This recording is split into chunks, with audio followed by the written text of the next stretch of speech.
तो guys, story सुनना किसको पसंद नहीं है? बच्चों को ज्यादा पसंद है, बड़ों को कम पसंद है। लेकिन अगर स्टोरी मार्वल की हो तो बच्चे और बड़े क्या फर्क पड़ता है, सबको पसंद आती है फिर स्टोरी।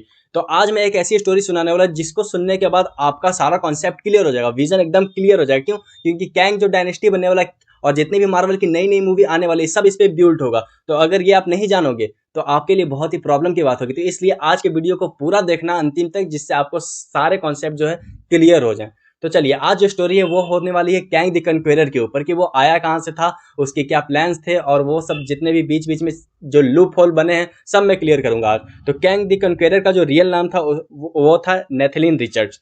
अब रिचर्ड भैया जो थे वो 31st सेंचुरी के साइंटिस्ट हुआ करते थे, और वो साइंटिस्ट गिरी का काम करते रहते हैं। साइंटिस्ट गिरी लोग क्या करते हैं? साइंटिस्ट गिरी दिखाते हैं, अपनी खोजबीन करते रहते हैं। तो वो भी खोजबीन कर रहे थे। तो एक दिन अचानक से उनकी नजर पड़ती है कि उनको पता चलता है कि वो डिस्कवर कर लिए हैं कुछ। और क्या डिस्कवर किए हैं? तो मल्टीवर्स डिस्कवर किए। जब वो मल्टीवर्स डिस्कवर करते हैं, अलग अलग टाइमलाइन डिस्कवर करते हैं, तब उनको पता चलता है कि ओ भैया, मेरे बहुत सारे वेरिएंट भी एग्जिस्ट करते हैं। अब वो सॉफ्ट, भाई गॉड, मेरे वेरिएंट एग्जिस्ट करते हैं। अब तो मैं मूवी बनाएगा इसके साथ। आजा भाई, आजा भाई, हम शकल का मूवी बनाएगा। आजा आजा, हम शकल्स 2, हम शकल्स 3।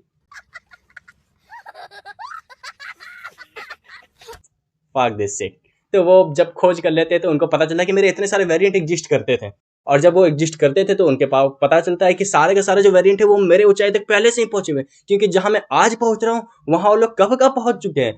तो उसके बाद उनको पता चलता है एक और चीज, नहीं कि वहां पे काउंसिल ऑफ गैंग भी चलता है। काउंसिल ऑफ गैंग में क्या होता है कि जितने भी गैंग के वेरिएंट है वो लोग मिलकर चलाते हैं। लेकिन एक चीज इसमें इंपॉर्टेंट है कि इमोर्टस नाम का एक बंदा होता है। अब इमोर्टस कौन है? जो लीड है, लीड यहाँ पे रोल प्ले कर रहा है कौन यहाँ पे काउंसिल के अंदर? इमोर्टस। अब इमोर्टस है कौन? कुछ नहीं, बूढ़े चच्चा जी। ओ चच्चा, वो समझ गए ना? तो वही बूढ़े वाले चच्चा जी जो है यहाँ पे, वो कैंग का एक वेरिएंट है जो कि बहुत ही बूढ़े हो चुके हैं। तो उनको लीड तो बनाया जाएगा, तो वो लीड है और बहुत सारे वेरिएंट मिलकर चला रहे हैं इस काउंसिल को। अब जब वो काउंसिल ज्वाइन करते हैं कैंग द कन्क्वेरर उर्फ रिचर्ड भैया जब काउंसिल ज्वाइन करते हैं तो उनको पता चलता है कि यहाँ पे सारे मल्टीवर्स के फैसले लिया था कि कौन से टाइमलाइन को खत्म करना है, कौन सी टाइमलाइन को कंटिन्यू करना है, कौन सी टाइमलाइन को बर्बाद करना है, कौन से यूनिवर्स को खत्म करना है। जब उनको ये बात पता चलती है तब उनके दिमाग में एक आइडिया आता है कि बेंच जो सब इन लोग ही बॉस बन रहे हैं मिलके, तो क्यों ना मैं सबको मार के खुद ही बॉस बन जाऊं, क्योंकि अकेले बॉस बनने का तो अलग ही अंदाज होता है। तो वो बस इसको रूल करने लगते हैं कि जितने भी वेरिएंट है वो सबको मारना शुरू करते हैं, और सबको मारने के बाद वो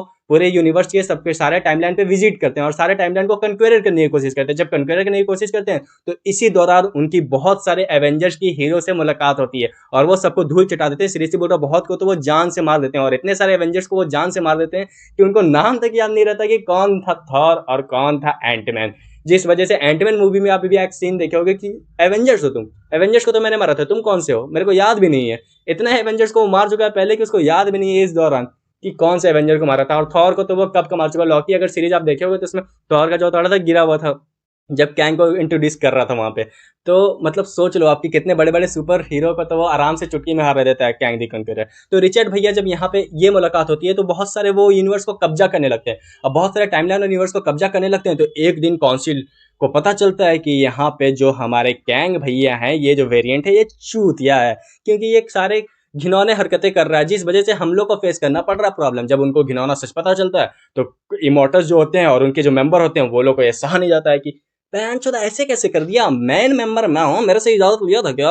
नहीं लिया था, तो फिर जाइए झाड़ी में। तो वो लोग मिल के प्लान बनाते हैं और क्या करते हैं, कैंग द कन्क्वेरर जो होता है उसको फेंक देते हैं क्वांटम रेल के अंदर। अब क्वांटम रेल के अंदर उसका शिप के साथ उसको फेंक देते हैं तो उसका शिप जो होता है डिस्ट्रॉय हो जाता है। अब डिस्ट्रॉय होने पूरी तरह से डिस्ट्रॉय नहीं होता, मतलब खराब हो जाता है। खराब होने की वजह से वहां फंस जाता है क्वांटम रेल में। अब क्वांटम रेल में फंसता है तो अब उसको निकलने का कोई आशा मिला नहीं, क्योंकि क्वांटम रेल से निकलना हलवा है क्या? हाँ, हलवा है क्या? नहीं ना। तो क्वांटम रेल से निकलने के लिए कोशिश करता है, जो कि निकल नहीं पाता क्योंकि उसका शिप जो है खराब हो चुका है।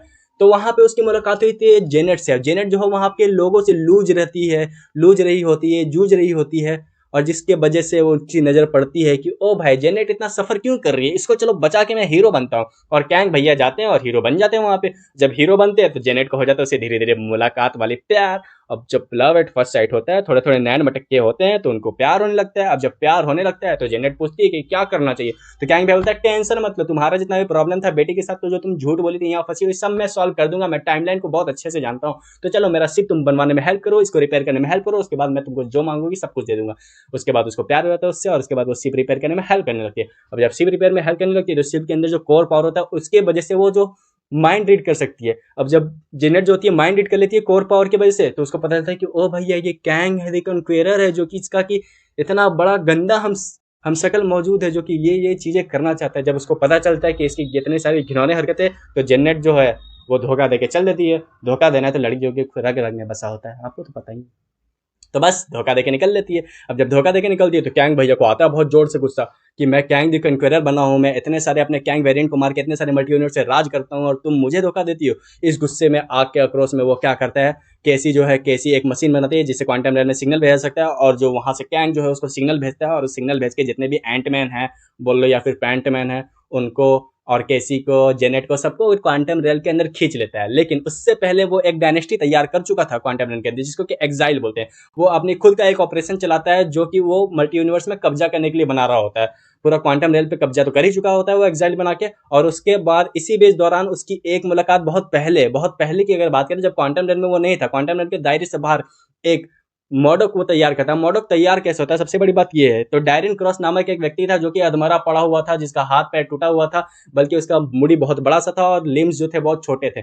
अब जब वो देखता है कैंग भैया कि ओ भाई ये तो जिंदा है, इसमें जान बचा है, लेकिन ये अधमरा पड़ा हुआ है, तो उसको उठाता है और उसको एक सूट तैयार करके देता है। जब वो सूट तैयार करके देता है तो सूट को पहन के मॉडोक बन जाता है, और जहां से उसका एक रीयूनियन होता है, रिफॉर्मेशन होता है। अब जब मॉडोक बन जाता है तो वो तो कैंग के लिए कुछ भी करने को तैयार है, तो कैंग भी उसकी गेम में शामिल होता है। और मॉडोक जो है वही हेल्प करता है एंटमैन और उसकी फैमिली को पिंजड़े में बंद करने के लिए, मतलब प्रिजनिंग करने के लिए। अब आगे जो है वो एंटमैन में आप देखेंगे कि कैसे कैंग जाता है, डिस्कशन करता है उन लोग से, और जो लड़ाई वड़ाई होती है वो कहाँ जाता है, वो कहाँ जाता है, सब कुछ एंटमैन एंड द क्वांटमनिया में दिखा दिया। इसके बाद तो यहाँ थी जो उसकी पास्ट की स्टोरी थी, कैंग द कन्क्वेरर कैसे बना, उसका डेवलपमेंट कैसे हुआ, सब कुछ मैंने आपको बता दिया। और उसके बाद एंटमैन में सब कुछ दिखाई है, और आगे जितनी आने वाली सारी स्टोरी आपको बिल्कुल आराम से समझ में आएगी।